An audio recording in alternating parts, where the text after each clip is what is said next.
Good evening and welcome to State of Business on Art Television. I am Tamiru Nimsat. Let's have a look at the headlines. Plans are revealed on a unique digital ID for a digital economy. Sri Lanka takes part in the Asia Cooperation Dialogue in Iran.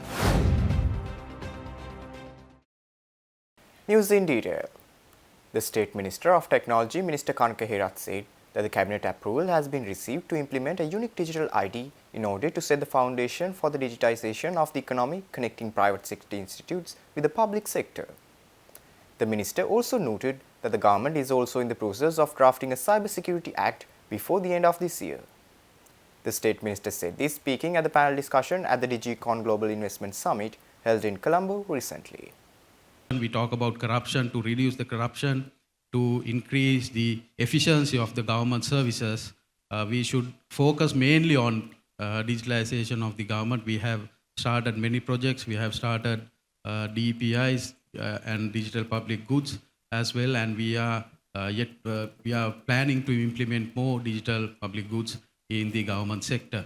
The third pillar is the cyber security. So in 2022, we came up with the Data Protection Act, and it was approved by Parliament. In 2023, we established the Data Protection Authority, and this year we are planning to get the approval for the Cybersecurity Act, which is drafted, and we are working on that. And also, when you look at fintech, right, we are trying to increase the cashless economy in Sri Lanka. We have many programs, and we are trying to take it down to the grassroots level. The main project which we have is the unique digital implementation of the unique digital ID, and we've got the cabinet approval last week. Hope to implement this, and this will be the base of digitalization, connecting all the government as well as the private institutions, especially the banks. Speaking at the panel discussion, State Minister Dilum Mamudugama said that the government is working on a project to establish technoparks consisting of business process outsourcing companies in scenic locations of the country, including Galle, Nuwara and Kurunegala. He also noted that the President has appointed a task force to design concessions to bring in 100 information technology companies into the country. We have started a new project which was started and it was stalled and it restarted, called the Technoparks, where the government was to promote BPOs in scenic locations like Nuwara, Galle, Kurunegala. The infrastructure is already been done, and we want to try, and we had several discussions with the private stakeholders. So we want to see how we can get the tech parks in operation, and also the new project which BOS started, which is called the 100 IT companies. Excellency, the President has appointed a task force to design a new package of concessions, which would benefit the IT sector and which we can offer to them, because as it is, there is not much that we offer. Further, speaking at the event, Chief of the Presidential Staff, Sagal Ratnayaka, said that the government is receiving help from the Bill and Melinda Gates Foundation to establish a more data-driven and calculated agricultural sector in the country. Now we are moving into high-tech agriculture. We're encouraging farmers to come into it. We're having the Bill and Melinda Gates Foundation supporting us with a data-driven program, which is to collect data so that farmers have access at their fingertips on a mobile phone to the data that is required, which is a very initial stage of modernization to using the more high-tech things like the drones and the various other things. But one of the most important is what we are talking about, the digital economy. The digital economy is twofold. One is what we're going to export, and the other side is the digital transformation we're trying to bring in Sri Lanka.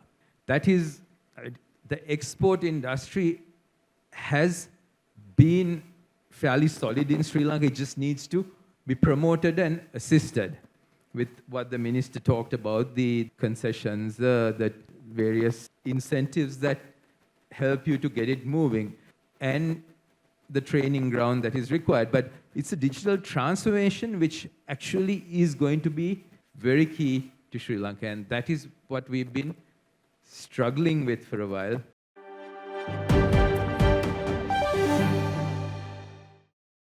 Stay tuned. We will return after this short commercial break.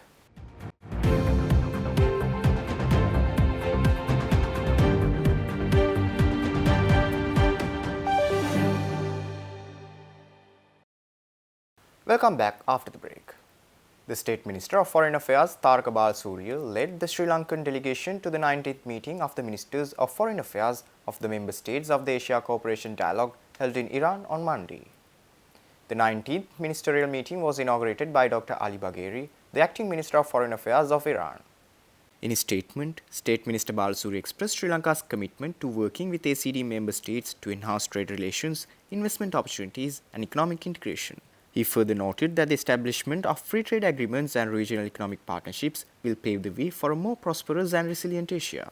State Minister Surya highlighted the rapid advancements in technology and science, presenting unprecedented opportunities for collaboration. He also drew attention to Sri Lanka's commitment to achieving net zero carbon emissions by 2040, noting that Sri Lanka is the first country in Asia to incorporate the global objective of zero carbon emissions into its national policy.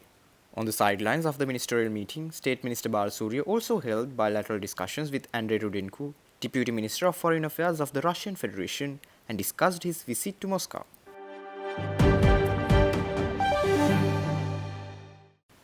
A 7-member delegation led by Chairman of the Thai Chamber of Commerce, Sanan Angubolgul, met with Chairman of the Ceylon Chamber of Commerce, Tuminda Hulangamur, along with senior representatives of the Chamber recently. This meeting culminated in the renewal of a Memorandum of Understanding aimed at enhancing trade, investment and tourism between Sri Lanka and Thailand. The MOU was signed in the presence of Ambassador designated to Thailand, Vijayanthi Dirisinghe, and President of the Sri Lanka, Greater Mekong Business Council of the Ceylon Chamber of Commerce, SMD Surya Kumar. This renewal marks a significant milestone in the historic partnership between the two chambers, as the Ceylon Chamber's first MOU was originally established with the Board of Trade of Thailand in 1988.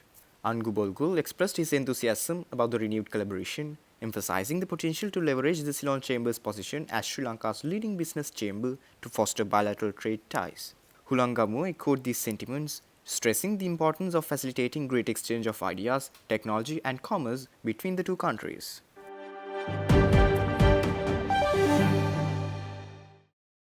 The World Bank's Board of Executive Directors has approved $150 million in financing to enhance the quality and utilization of primary healthcare services in Sri Lanka. The newly approved Sri Lanka Primary Healthcare System Enhancing Project aims to improve the quality of care and increase the use of primary medical care institutions providing essential health services to local communities. Sri Lanka has faced challenges with underutilization of primary healthcare facilities and overcrowding in tertiary care centers due to capacity constraints and the lack of a formal referral mechanism. The previous World Bank supported primary healthcare systems strengthening project had already enhanced 550 primary medical care institutions with essential equipment, medicines, healthcare workers, and basic laboratory testing facilities. This new project will scale up these efforts to cover 100% of primary medical care institutions across all districts of Sri Lanka, expanding to over 1,000 facilities with a more comprehensive service package and improved quality of care. The project will also expand the capacity of primary healthcare services to cover mental health, palliative, geriatric, rehabilitative, and emergency care, which are particularly important for the aging population.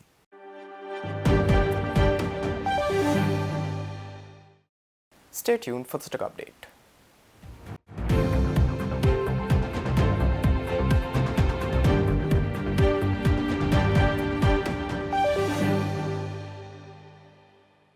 Trading at Colombo Stock Exchange ended on negative notes today.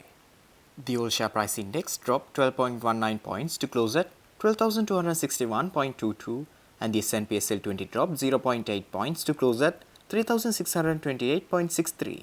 The turnover was 1.8 billion rupees and over 75 million shares were traded. Up next are Forex trades.